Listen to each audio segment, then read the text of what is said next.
Hari ini kita bakalan mereview Crunchy Chocolate. Ini dari, kelihatan ya, ini dari Lotte. Lagi booming di Jepang. Sebenarnya udah lama boomingnya, cuman kita baru review sekarang.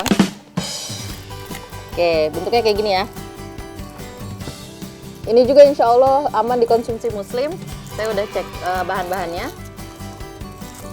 Teman-teman lihat nih. Ini agak kasar ya. Ini tuh ada Rice Krispies-nya. Oke, bentuknya kayak gini ya.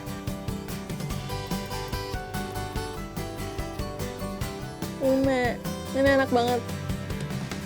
Saya suka banget ini. Di dalamnya tuh kayak ada grunju-grunjulan. Saya nggak tahu grunju-grunjulan apa bahasa Indonesia. Ini juga murah. Ini tuh harganya kayaknya kurang dari 100 yen. Harus nyobain, wajib nyobain. Recommended buat dicoba. Oke?